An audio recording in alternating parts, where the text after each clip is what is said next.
Yes, yes. Welcome to another edition of Conversations of the Heart, Season 3, Episode 5. It is your boy T2. Appreciate y'all for tapping in. It's gonna be a good one, y'all. Rock with me.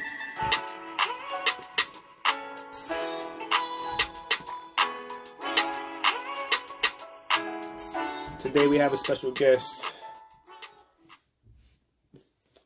Erik Ruiz is coming on the show. Title of the show is Let's Air It Out. We're gonna get into a lot of conversation surrounding mental health and fatherhood, grief, processing grief, faith, and just a lot of different things. I think my man has a good story to tell, and definitely gonna be looking forward to having this particular conversation with him. So just move. What up? Gia, what's going on? Trees, what up? So he's gonna come on in a second, so he can tell his story. Should be a very impactful story, and definitely a really good conversation. Once you get to see and hear from him, love, bro, for sure. So. My man Erik is a barbershop owner. He's an entrepreneur. He's also the co-host of the Rap Lab podcast, which personally, if you love hip hop, it's an incredible podcast. So if you can, just go check that out at the Rap Lab podcast. Simply amazing. He's also he's a spitter too. He's an MC as well. You know what I'm saying? So he's kind of a jack of all trades too. My man BJ on the check-in. What up there, brother? So yeah, man, he's about to come on in a minute, man, and kind of just so we can get it in real quick. But yes, do remember, please check out the merch line of the Tillman Unlimited collection. Got a lot of good stuff there that's supporting positivity, stuff with mental health and empowerment, self-awareness too. You can check that at the Tillman Unlimited collection on Instagram and follow the links there.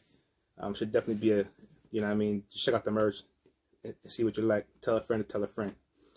Yeah, so my boy is here. Just waiting for him to tap in.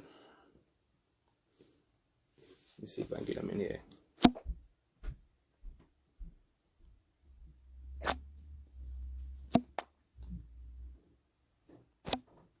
Let's see where he at. All right. Just hit that accept. My man. What's up? What's the word? Sir, my man Erik, man, what's going on with your boy? Doing good. Just another day at work. You know how it goes. Indeed, I do. Yo, first of all, man, what's up? Am I coming in clear? Everything cool?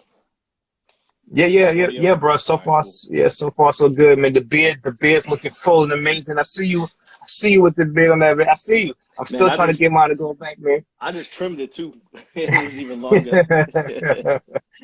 Yeah, your mom was looking good for a minute, man. But I cut mine in November, so now I'm trying to grow it back, man. You know what I'm saying? But yeah, just keep brushing. That's all.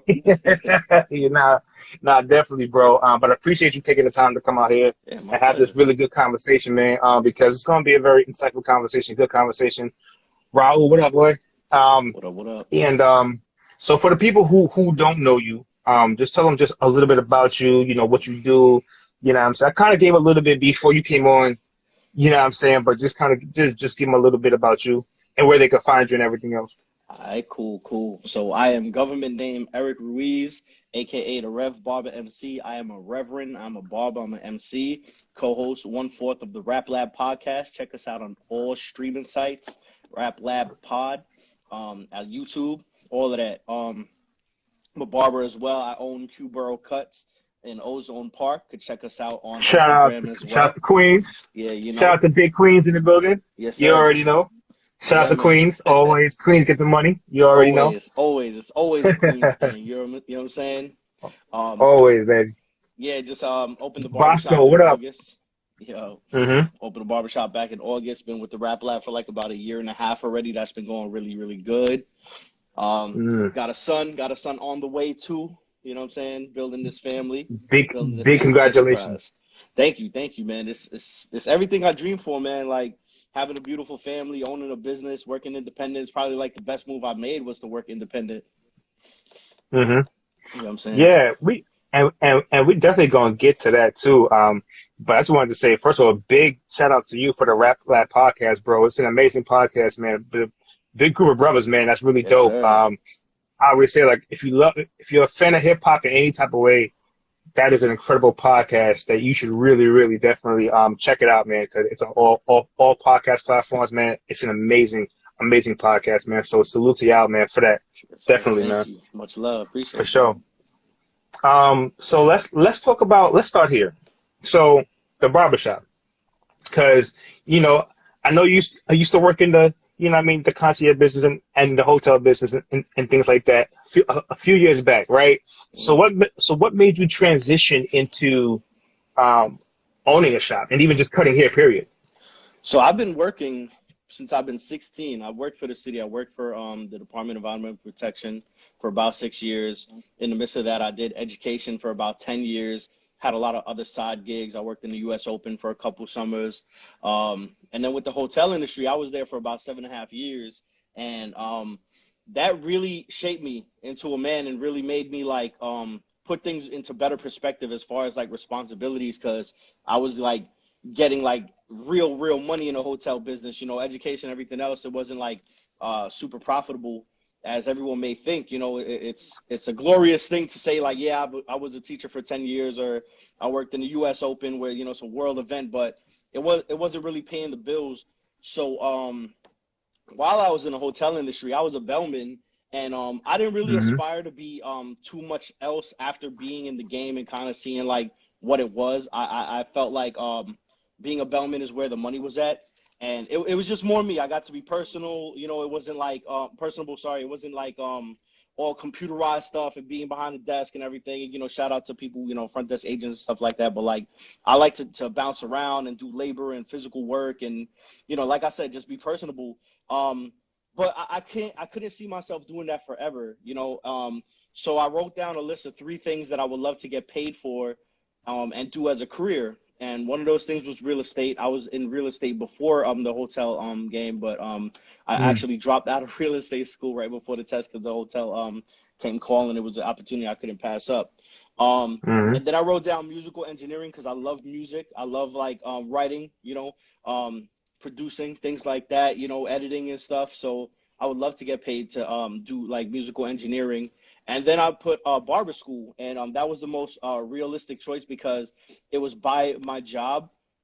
It was like maybe a 10-minute walk, and the hours it just worked out. It was from 8 to 2, and then I would start work from 3 to 11. So for 4 months, I was just nonstop working, just all around the clock. That's how I got these grades. People think I died. I don't die. These came in during work in school, slowly and Hmm. surely, but it came in. It, I actually developed like sleep apnea during that time because like my sleep habits was just terrible, and I had like a deviated septum too. I had gained like a Hmm. bunch of weight, so there was like a lot of factors. But once I had graduated barber school, I had surgery to take care of the deviated septum off the machine. I used to be on a machine, and lucky for me, you know what I'm saying, the surgery helped out. I dropped some weight and stuff like that, and it was a Hmm. huge sacrifice, but it got me here today to owning this business. And like I'll be honest, I wasn't really ready to like jump and own a business right after school. So I got like some experience working in Astoria, where I'm from. One of my homies, shout out to my man Steve, he gave me an opportunity to work in his shop, and it just kind of came by opportunity. Someone that I worked with in the Marriott, who's a really good friend of mine, their family, I consider them family, um, had come to me with this opportunity that there was a storefront downstairs from where they live, and it used to be a salon, so they was looking to rent it. So when I came and I saw like how close it was to my crib and like the space, and it just had so much potential, I couldn't say no. I couldn't walk away Hmm. from an opportunity like that. So um, I wound up just saying yes, and since August I've been here, like, and now I've lost a couple barbers, lost a couple like staff, so it's just me rocking out by Hmm. myself, like truly the grind, but the doors are open and the doors gonna stay open, believe that. Definitely, definitely, bro. owning a barbershop is not easy. People tend to think it's easy, but it's really not an easy Mm-mm. thing to do. You know what I'm Word. saying? You have to have dependable barbers. You have to have people, that want to pay for their seat and things like that. You know what I mean? And bring certain type of clientele into the building too. You know what I'm Mm-hmm. saying? So that's definitely salute to you. But you also mentioned something to me off. We had a conversation, before this and off live where you said that you actually like one of the things that you really want to do is kind of be able to kind of give free cuts at some point, right? Like, to people who really need it, right? That's something that you were trying to do too, right? Yeah, I mean, what I do now, like, cause I have a street team, so I cut them for free pretty Mm-hmm. much, and I kind of, cause they're representing the shop and they're representing like, Mm-hmm. we're about by giving out the flyers and just doing a lot of like outreach work. So I cut them for free, but I would love to have like trainee barbers who are like Mm-hmm. either fresh out of school or like want to learn the craft, cut for free, but has to be with kind of like a disclaimer because they're students and they're No, still of learning, so they course. would have to kind of like get people who are willing to get the free cuts and stuff like that. In a perfect world, Mm-hmm. I said this earlier to a client. I had a perfect world, I'd be cutting for free. Like I love like making someone feel Mm-hmm. good about themselves or making somebody feel fresh or the presentation aspect of it. But we do have rent to pay, so right now I definitely can't do that service now. But what I Nah, do no, no, no. I do for the community as much as I can. I live in like I work in a residential area where people are just doing everyday things like laundry, stuff like that. So if I see somebody with like big bags, if I'm not doing anything, I get right up, I'll help them with them bags, bring them to their house and stuff like that, or wherever they need me to. Or we have barbecues. I don't mind handing out burgers or hot dogs, even if these guys don't come to my shop, just to feed the community and just give people a sense of togetherness. Mm, mm. You know, um, I think a lot of the communities need stuff like that. Back in the day, like the barbershop was the staple. You Hmm. know what I'm saying? Like, and as far as keeping beefs out, just keeping, what I mean, just keeping things together. You know what I'm saying? So it seems like you trying to bring that feeling back. Like Oh you're trying yeah. to bring that feeling back to the community, right? Absolutely. I mean, we have like, gangs and stuff like around the barbershop too, but they know in between my blue lines, it's all peace, especially, I got them cameras, so it can't be nothing else but peace, you know.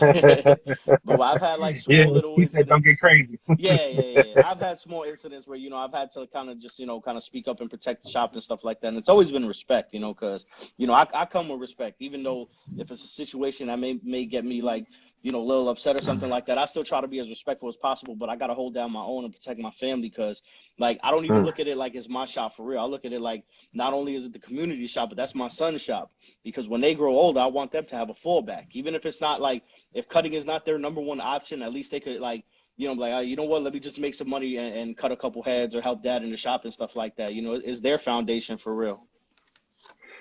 Dope, bro. Very, very dope.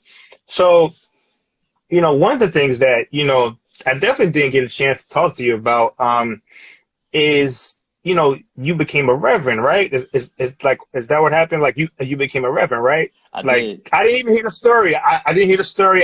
So this is probably be my first time hearing about how that came about. Because that wasn't on one of that wasn't on the list, right? That Yeah, wasn't on the definitely list wasn't. that you just Definitely said. wasn't. Um, you know what I'm saying? So talk me through that whole process of the realization of when you wanted to become a reverend. Like, how did that even come about? Well, initially I had been asked to perform a wedding ceremony for my goddaughter and her guy, and she had asked me and wrote me this long letter, and pretty much what was saying, like if I don't, it's okay and everything, giving me an out and stuff. But the minute I read that, I had to become like an ordained minister, I jumped right at it too. I'm like, why not? And then they have like little specials where you could do one for like a month or a year, and then they have the lifetime one. I'm like, why not? Why not become a lifetime Okay. reverend and perform weddings? And sometimes if I have to do like any other kind of ceremonies or funerals, I'm open to do it because I love public speaking. I don't kind of shy away from the crowd and stuff.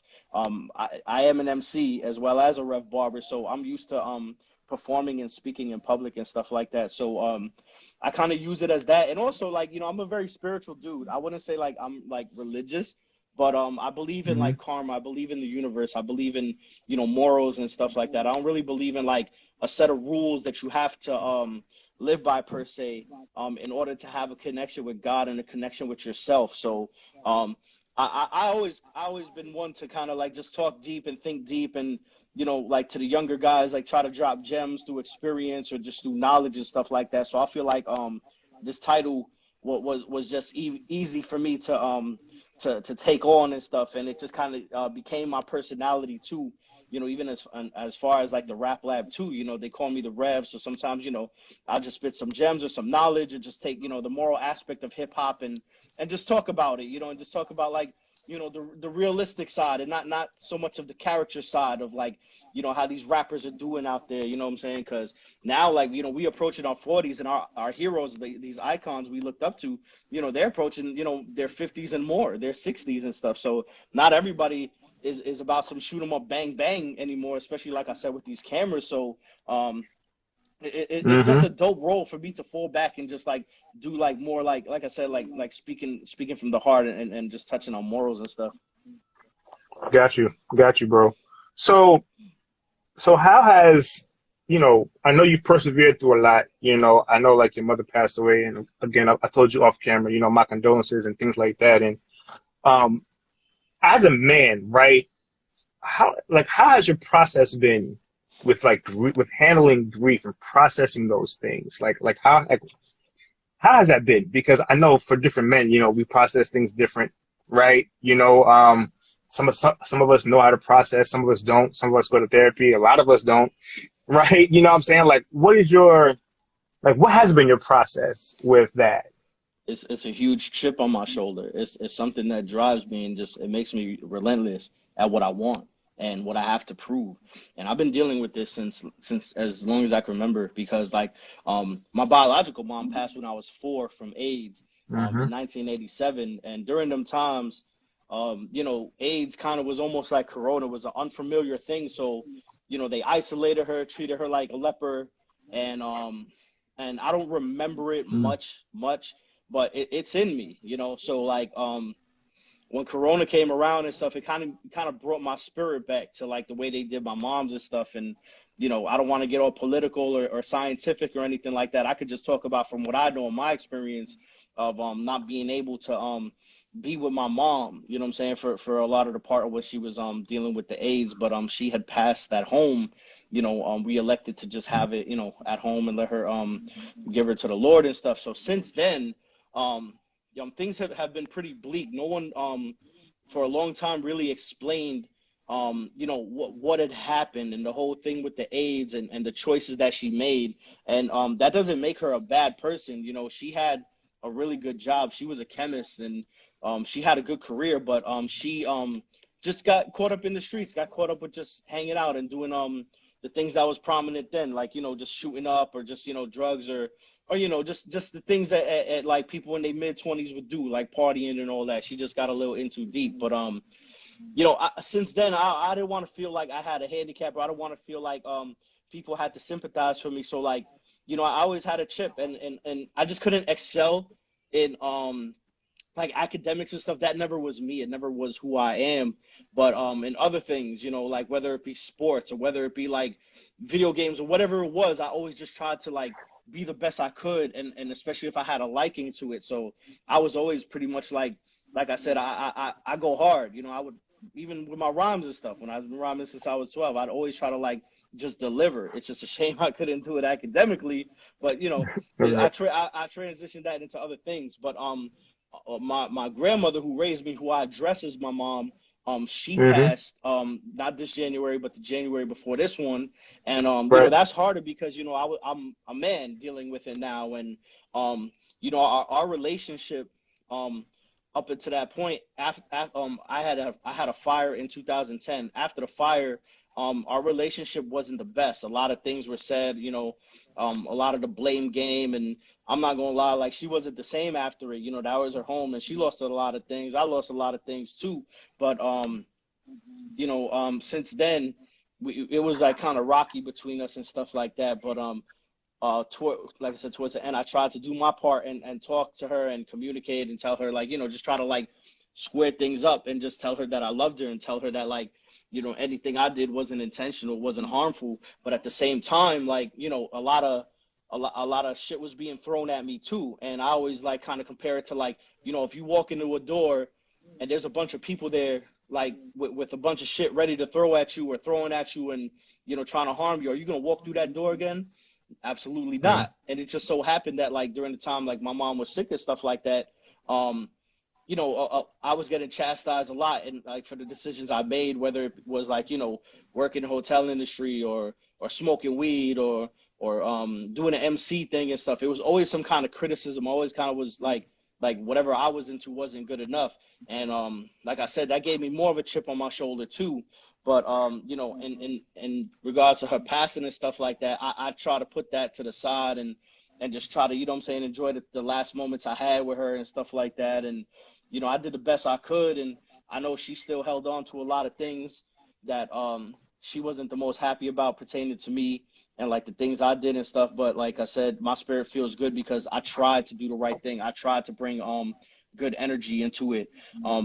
And I felt like, you know, she left peacefully. We let her go to the Lord. It wasn't like she got hit by a car, got struck. You know, she was sick, and we all, like, expected not to have her around too much after the diagnosis and stuff like that. She had beat breast cancer 3 times.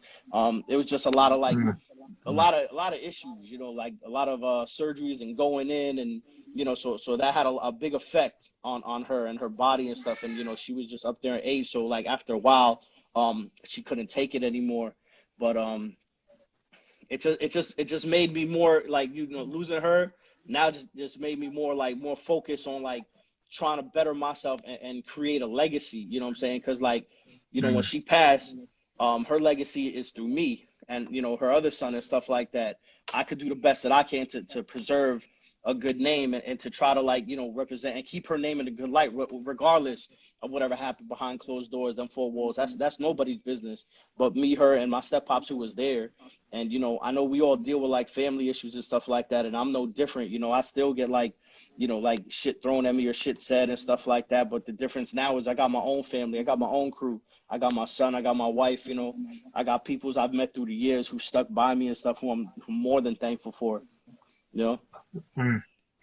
Yeah, 100%. And, you know, definitely condolences again to your grandmother, you know, your mom slash your mom, you know what I'm saying? I know it's hard, you know what I'm saying, to lose somebody that, you know, at some point you was really close with. And so before M. Vondo said, oh, she missed the beginning. Would you please mind saving the live? Yeah. We're going to save it, and everything is going to, you know, be posted to this page right shortly after, and it's going to be available on all audio podcast platforms after this too. So back to 2010, you said that there was a fire. Yeah, I had an electrical fire in my house. I actually was going to LA the next morning. I had my nephew there. He was going on 3 years old, and where I had my setup in the living room, I had, like, my PlayStation going, my computer going. I was making, like, mix CDs at the time. I was, like, importing rosters for Madden. I was doing all types of shit. I was just running the electric up. So I went across the house to hand wash a Yankees jersey that I was going to wear to LA. And then my nephew just comes running in and just starts pointing frantically. And I'm like, all right, you know, like, let me go see what's up. So then, like, my living room, it kind of goes in and it comes in, it curves into a L. So when I went, he stopped in the beginning of the living room. And then I'm like, all right, that's kind of weird. So I walked in and I curved into the L and I saw the fire. And I was just like, oh, shit. And first thing I did was grab him. I grabbed his younger brother, who was a baby at the time, got them out. You know, next I got my mom out, came back, and the only thing there was, like, accessible was my phone. But what I will say is this: it kind of happened. Well, not it kind of. It definitely happened for a reason. I had a roommate situation in Richmond Hill, and I begged and pleaded to my homie who was the super there to get a fire extinguisher. And it turned out that they almost had a fire in their crib after I left, and that fire extinguisher is what saved them. And I felt like if I had the extinguisher when I had my fire, like, I would have salvaged all of the stuff that I lost. You know what I mean?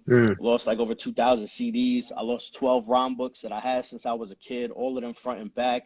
You know, stuff like that. I mean, you know, other things you could buy, like jerseys and shit like that, you know, materialistic stuff. But, like, yeah, that stuff kind of hit home because, that was like my collection. That was like the stuff that I worked hard on and stuff. But I just had to keep going, bro. Like it was no like looking back, like what's gone is gone. I mean, we're human. We could kind of like, you know, um, we have our moments and stuff like that, but the clock is not 000 yet. I'm still breathing. I'm still waking up every day. You know what I'm saying? And there's more purpose, even more ahead of me that I don't even know yet, with this shop or with my kids or whatever it is. So there was never ever a question in my head to stop or anything after this fire. You know what I mean? It definitely segregated like me and my mom, because she lived there, over 30 years, and she lost a lot too. And my mom's the kind of person like she doesn't like change in her routines or anything like that, so like this was huge to her. And she put a lot of the blame on me, even though I was up and I was kind of doing these things. I mean, legally it is deemed electrical and stuff like that, but I wouldn't mind taking a fall for it and stuff like that. But it was just kind of like a lot of bad things that were said, a lot of emotional like abuse, a lot of psychological abuse and stuff like that. But and then like I tried to come back, and she definitely closed the door on me, said no, which was a good thing for me, because it made me find myself in the world. It made me like kind of be like, all right, now I literally have nothing. Like, what do I do from nothing? How could I create something out of this nothing? And that's when I started applying for bigger positions in education. I kind of had to like not only know my value, but expand my value. And it worked out. I took a gamble on myself, got a better position. I started working elsewhere, started making decent money. That's when I got my roommate situation in Richmond Hill, because had I not, who knows, I don't know how long I would have been in the story of fucking trapping out my mom's crib and shit, because that's what I was doing. I was just working education, just trapping out my mom's crib. Like, it wasn't really nothing else, because I wasn't, like I said, I wasn't really like an academic kind of person. And then like, my family kind of banked on like the academics and stuff like that, and banked on like safe jobs, like, DEP and stuff, because they take care of you with the benefits and stuff like that. But my personality ain't for that. And I kind of just wish that like the elders and the OGs kind of would have kind of opened this door to me with this trade stuff, because I would have embarked on a trade after high school had I been properly like educated as far as like options, as far as not only barbering but other things, like I said, musical engineering, real estate and stuff like that, because I'm not an academic person. And that's why like once in a while, on Facebook or whatever, every time like summer school rolls around, I always shout out the kids in the summer school, because like we can't give up on them, what I'm saying? Like, just because they not hitting the books or getting these 90s and stuff like that, it's not over for them. These kids can still be influential. They still can make a huge difference. And like, I didn't feel like that when I was in summer school. Nobody made me feel like that, like I could make a difference, or like I still had a shot. Everybody just ruled me out. Like, all right, he's just not a school person. Let's just get him a job in DEP, or let's just have him apply to be a policeman, which is not like, it's not really who I am or my character or what I do. So like I was just existing, bro. I was just selling weed and just doing education. You know what I'm saying? And didn't even know what my future entailed until I had nothing. Then I had to create something. And that happens. I think that happens a lot. I think we kind of pigeonhole everybody to where they have to do one thing, right? Like they have to do what everybody else does. And, so like you have to go to college, you have to get a bachelor's, you have to get an MBA, and then that's just the beginning and the end of the story. But for a lot of people, that may not be their story, right? Yeah, that wasn't my story. Right. And, like you said, there are trades. We can't, you can own a business, right? There are a lot of just different things that we can do, right? That can take a different path and look different and still be successful without being looked down upon too. Right. I think that's the other thing. It's like everybody has to do this, and we're going to push them here, and everybody needs to do this. And then a lot of people come out with, student loan debts and things like that for things that they don't even want, but they probably did it because of their parents wanted them to do it, not because that they really wanted them to do it. Right. So I think it's just very important, like you said, to follow, to have different options, right? And to follow like your heart and your passions and your dreams. And if school is for you, then pursue that, right? You know what I'm saying? But if it's not, and you have an understanding that it's not, don't do it for somebody else. You know what I'm saying? Absolutely. That's the other thing too, right? It's just not doing it for somebody else. Um, so you went through the fire, um, man, and I know, and you lost a lot of, you lost everything pretty much. And so fast forward, I mean, that was what, 12 years ago. So what has perseverance taught you? Like what has perseverance really taught you since that time and going through loss and everything else? Like how has that, like what has perseverance taught you along the way? Shit, taught and teaching, because Mm-hmm. in this And teaching, barbershop yeah. game, you know, I had no clue what I was getting into, and let me tell you, January, February was super depressing. I questioned life. I questioned everything itself. Like, yo, what am I doing here? Is this the right choice? Like, what's going to Mm-hmm. happen? But since March and April actually been my best years on the books, or my best years, my best months on the books, perseverance Congratulations. definitely was there for me to keep trying to keep showing up to work, to keep opening these gates and stuff, and just to put my faith in God and the universe that like everything's gonna be all right, and things happen for a reason. And I had one of my worst days in February, and I was just moping around. I think everybody could just see it on my face. I went to Stop and Shop, and there's dude Mo there, and he handles like the fish and the salmon and stuff like that. So I'm passing by, and he's like, "Yo, young blood, what's up, man? Look alive, man. You got to smile, Yeah. man. You got to smile. You got opportunity out here. You own a damn barbershop." And, you know, not only was he saying what was accurate, but I'm looking at this dude like, because, I know him like well and stuff like that.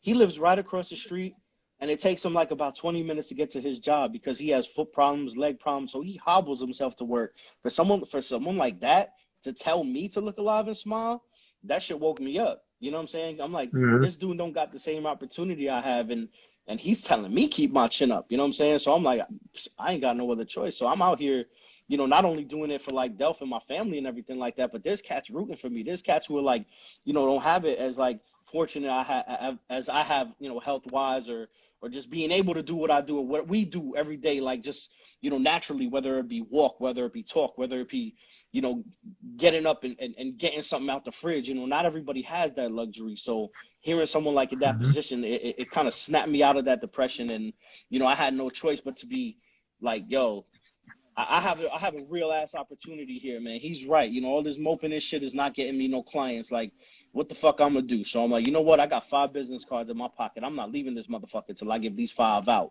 and not to staff either, to regular people. And even if none of them come, I'm gonna keep doing that. I'm just gonna keep trying to represent for this band and promote and promote and promote.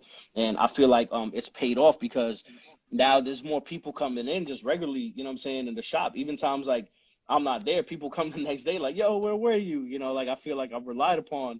You know what I'm saying? So it drives me. Just the people definitely drive me. And I'm not more human. I'm not holier than thou or anything else, man. I go through it just like everybody, man, for real. Regardless of like what I've been through and where I'm at now, I still go through it. I still, have so many questions in my head about the future, about the present, about health, about everything. But like, I have to battle. I have to go out every night and perform. I have to drop no less than 40 for my family, for my wife, for everything that I've worked hard for, everything that I want.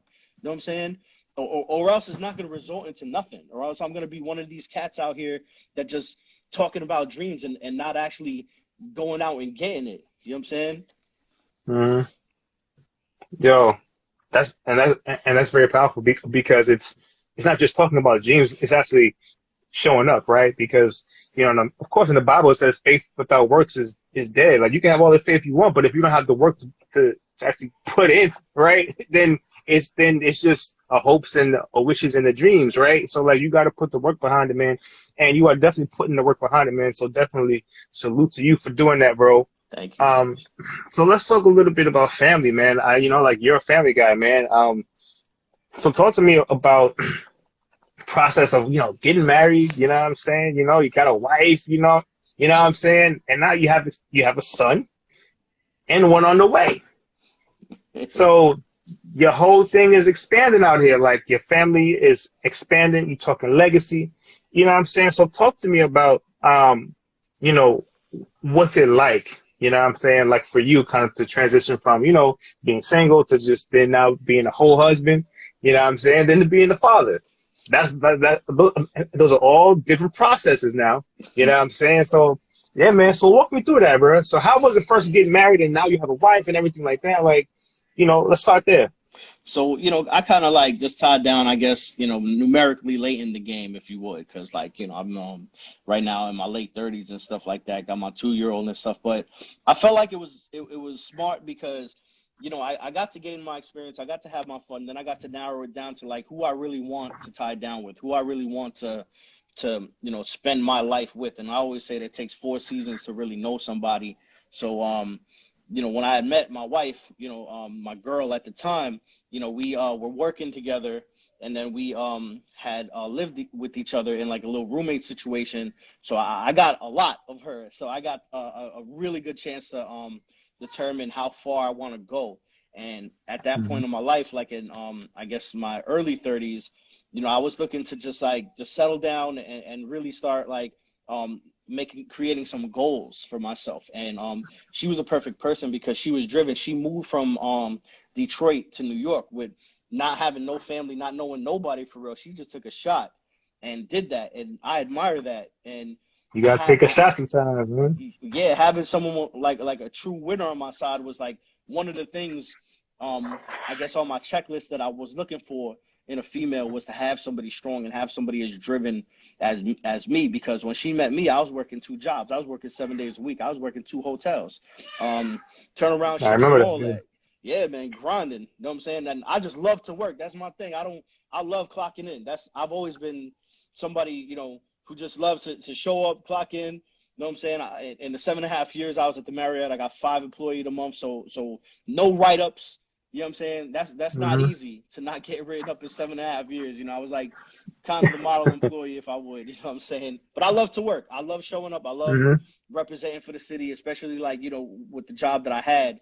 Um, so, you know, eventually after getting married, we had our fun. We went on trips and stuff like that. And we discussed on expanding and having a kid. And, our son is Raya. He's 2 years old. He was made out of love. He wasn't no accident. He was somebody who we wanted Hey, that was here. You know what I'm yeah. saying? We Talk planned that for him. talk, baby. You know what I'm saying? We planned for him. We wanted him. We he's everything we envisioned and more. And now, my Hmm. second son, Ezel, that's coming in July, same thing. We want him. We made him out of love. We wanted him to expand our family and give Azariah, another little buddy, someone he could take care of, someone he could like, Hmm. protect and everything. And of course, Ezel, when he'll get older, protect him as well. And now I have two where I can kind of like pass this legacy down and teach these guys how to fish. You know what I'm saying? Teach these guys Hmm. how to make long-term money and stuff like that. And not only that, but more importantly, to be happy. That's what I want the most. I don't even really want these guys to be rich. I want them to be wealthy. I want these guys to be Hmm. eternally wealthy too. Even if they have, whatever kind of paying job, but if they're happy and their roof is stable and they're in good spirits, of course I want them to want the most for themselves, but happiness to me comes first. Whatever choices they make, whatever it is, whether if they want to do ballet, if they want to do football, if they want to do knitting, I don't care what it is. As long as they're happy and the smiles on their face, I'll invest anything I can, everything I have to, into instilling that in them is the work, the drive, and to be happy. You can't like there's so many people out here who clock in and who are unhappy and who just don't make the change because they're just so used to their routine. They're so comfortable.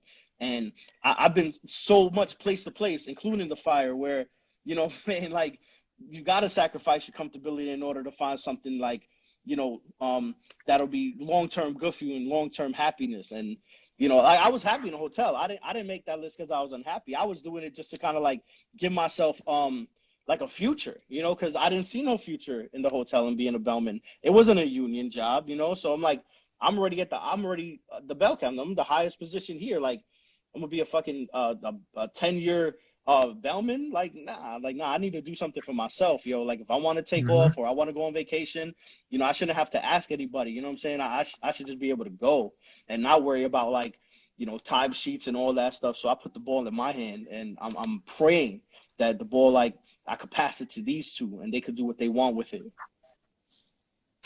And that's dope too. Yeah, but you're right about that though. That asking for a vacation and stuff. That thing right there is just it's something that don't feel right in my spirit about that. I'm not even gonna lie to you.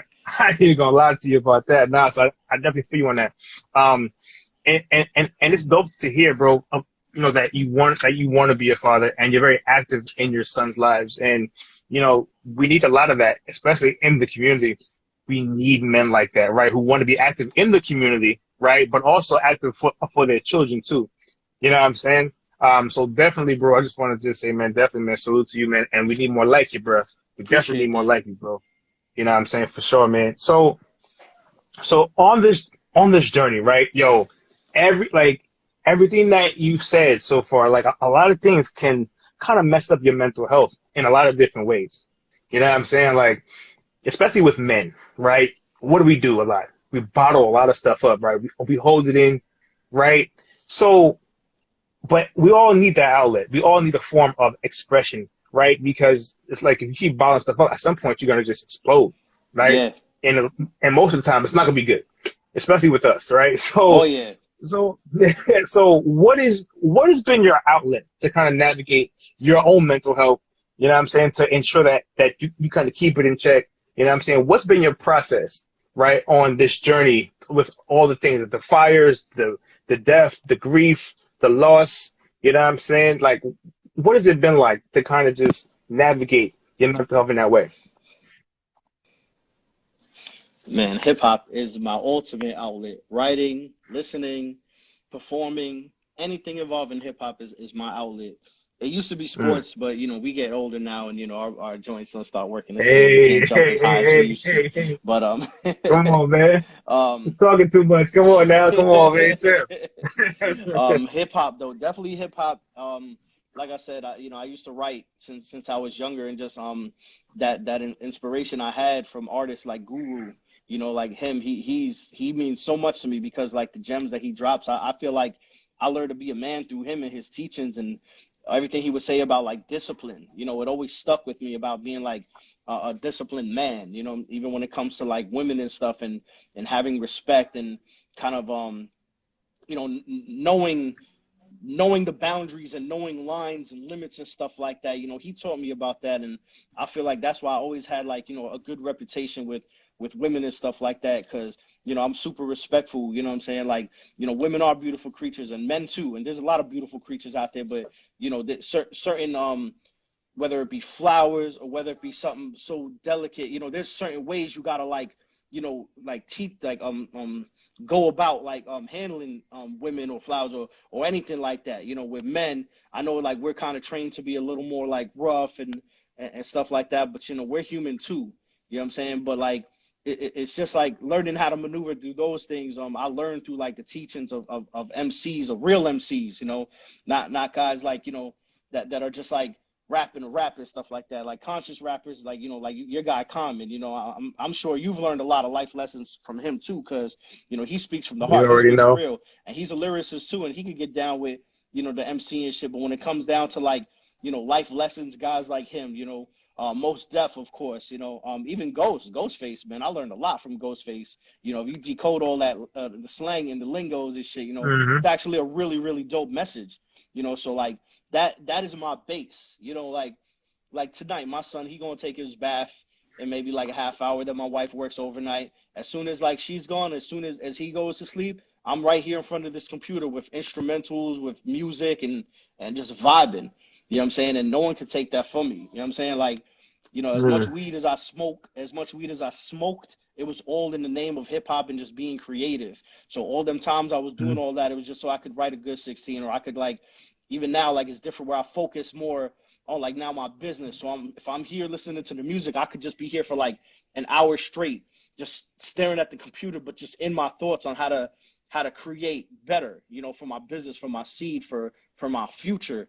You know what I'm saying? So but the hip hop, like I said, is the foundation of that, and that once again kind of like coincides with the rap lab. And I was blessed with the Hmm. opportunity to join these fellas because I was a regular listener, and right before the pandemic hit, I was injured. I hurt my forearm at work, so I was going to physical therapy. So they wrapped my forearms up. You know what I'm saying? So I'm there kind of like with like things like You know what I'm saying? So I'm just there and I ain't got, you know what I'm saying? It's like, yo, you got to make your choice because for the next 45 minutes, you know, there's no YouTube surfing, there's no music surfing. You got to stand there. So I'm like, oh, this is the perfect thing. Let me listen to like, you know, my man QG and stuff like that. You know, we went to school with him and stuff Mm-hmm. like that. And, you know, I had met T.O. prior to that. Al, you know, we was friendly like on social media and stuff. So like listening to these guys and like, it was 3 days a week. So like 3 days a week, I was catching up on the old podcast, listening to the new ones.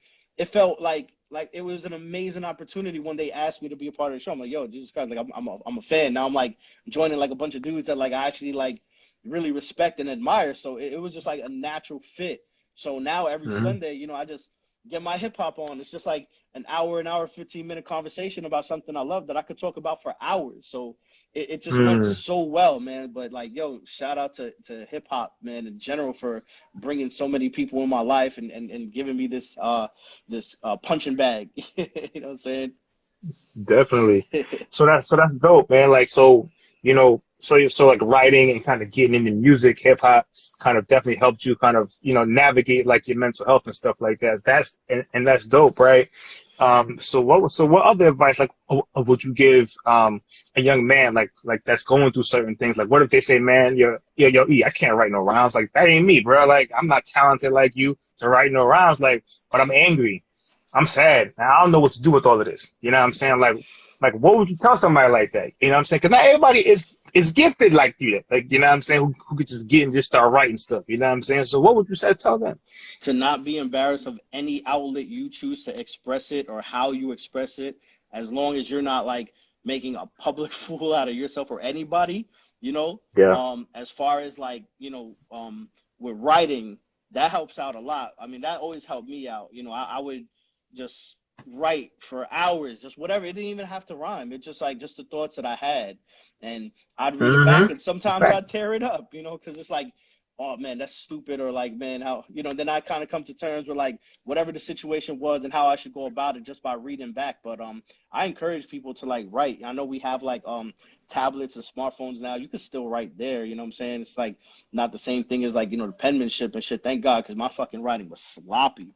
But like writing in my Mm-hmm. notepad or like on my iPad, whatever, like it Mm-hmm. still helps me out a lot. Like I had to have a conversation with one of my employees, and it wasn't like the easiest conversation that I was gonna have. So I just wrote everything down. So when I had to speak to Mm-hmm. them, I just went right off the notes, and the conversation actually was a very progressive conversation. I feel like that was due to like writing, because when I wrote all these things, you know, I wasn't happy. I wasn't happy at all. So when I wrote it, I got to look at it and kind of like, you know, take some things in, or put some things in, take some things out, and be able to communicate like respectful and get the message across without sounding like bitter or without sounding like kind of Mm-hmm. like too bossy or anything like that. But you know, it don't even have to be writing. You know, it could be boxing or jogging or shooting the ball. You may not even necessarily be the best basketball player, but like if you're there shooting and like working on your form, or just doing something that makes you feel like um progressive, like you're exercising or something, just do it. It don't matter what anybody says. Like I said, like no one should be embarrassed of whatever outlet they have, unless, you know, as Mm-hmm. long as it's not like malicious or anything like that. You know what I mean? Like some people like to watch Chris Brown videos, or Michael Jackson videos and dance, and you know they can't dance a lick, but seeing them dance makes them feel good. You know what I'm saying? Like I'm one of those That is people. a I can't, fact. you know, I'm not like, I got my little two-step and shit, but I ain't doing no moonwalks anywhere. But I love seeing Mike in his prime and Chris Brown, like, you know, in his prime too. I love seeing like performers, you know, just getting their element. It inspires me. You know, like even Kobe, when he's ice cold and he's doing his thing. Like I love seeing like people just like in their zone, you know. So like that inspires me, and that kind of helps me, like I said, kind of get like I guess like the aggression out, you know what I'm saying? Besides writing would be just like artistic stuff. And Mm-hmm. and also it's not, you know, to talk to people, you know, like, and talk to the right people, you know what I'm saying? Like, you know, Mm-hmm. to not feel embarrassed, you know what I'm saying? And make sure that you have somebody who's trustworthy, and someone who's like, you know, who understand, you know, just talk freely, you know what I'm Mm-hmm. saying? Like a lot of people get lost in text nowadays, and that's cool because it's quick, but like a good conversation is healthy to have once in a while. Yes, it is. It definitely is. And sometimes like when I speak to men about certain things, and I'm like, yo, try journaling. Yeah. Sometimes they look at me like, bro, like, what you mean, bro? like a diary, man. And I'm like, yo, fam, like, Why it gotta you be know, that? like I was like, why? And that's like my next question is like, why does it gotta be that? Who You know what told I'm it? Who's saying? making these standards?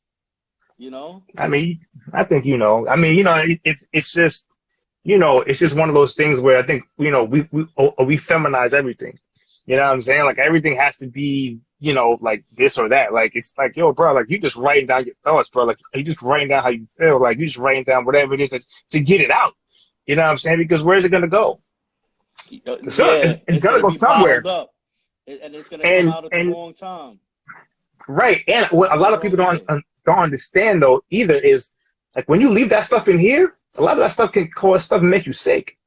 You know what I'm Exactly. saying? Like that stuff can cause a lot of just different things if you keep it just bottled up, and you wonder why all of a sudden like you're sick, you're not feeling well, your stomach this, your chest is all like it's a lot of that stuff is all put together, man. And it's like we want our people to, what I mean, to live for a long time. You know what I'm saying? Especially men. You know what I'm saying? And women too, but women got the sauce, man. They living forever. You know what I'm saying? They looking good. They looking good forever. They feeling good forever. All that stuff, I right? But it's agree. like you know what I mean? But for us, a lot of us, it's going early. You know what I'm saying? You know what I mean? So it's just like we really got to get our brothers to really kind of just like embrace expression. You know what I'm saying? Whether it be verbal, written, you know what I'm saying? Just getting this stuff out, man, because these stuff that's in here for like 15, 20 years. It's just staying here and is living rent free here. Yeah.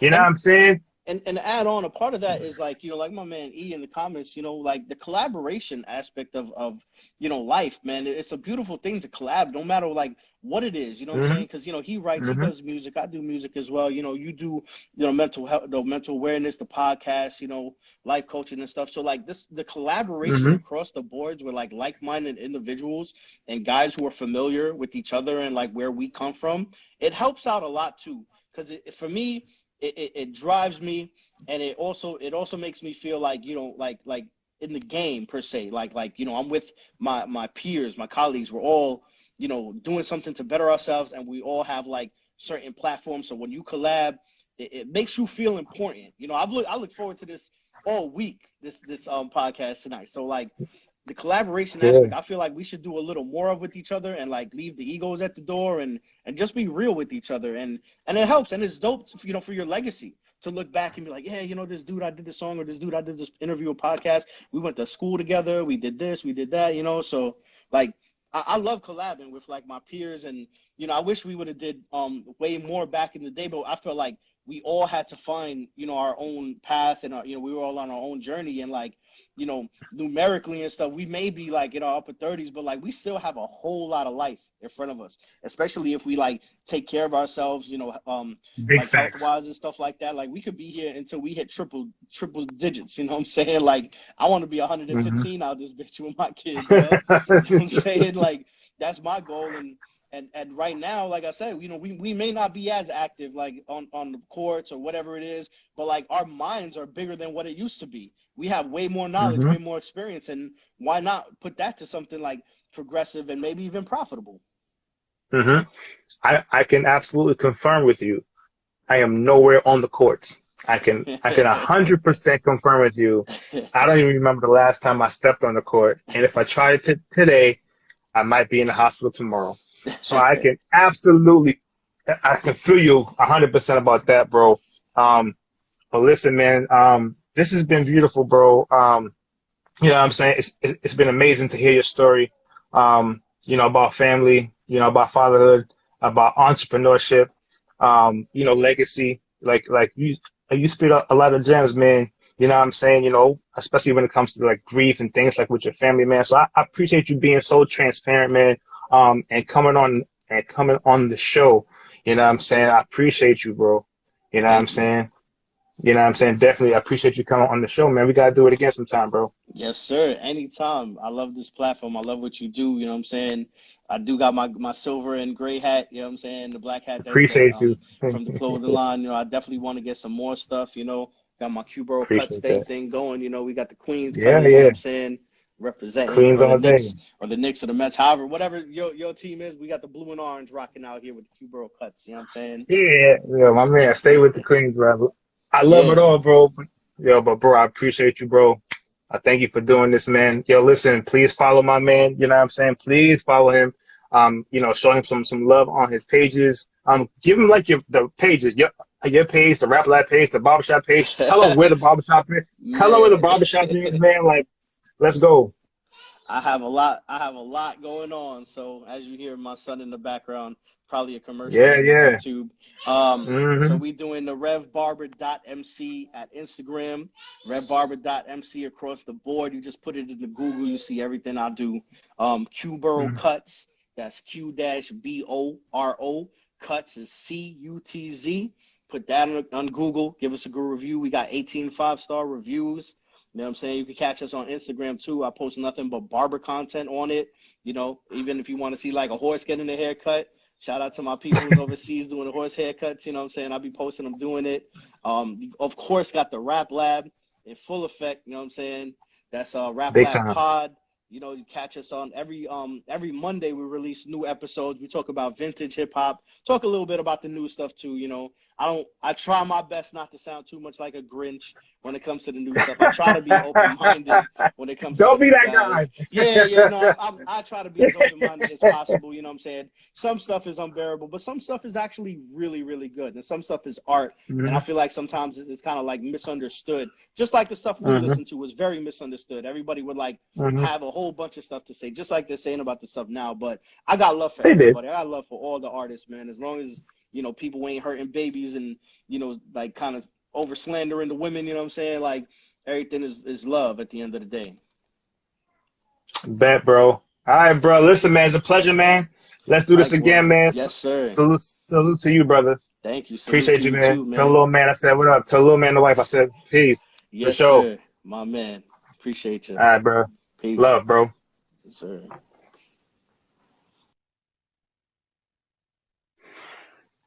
Appreciate y'all. And that's a wrap. Tune in this Thursday. Much appreciated to Erik for coming on the show. Tune in this Thursday. I'm gonna have Chris Classic on. We're gonna be talking about a lot of different incredible things, man. So appreciate y'all for tuning in. Jasenia, I see you. Let's make this happen. Let's make this happen, Jasenia. What's up? Yeah. So listen, I appreciate y'all, man. Thank you for tuning in. See you on the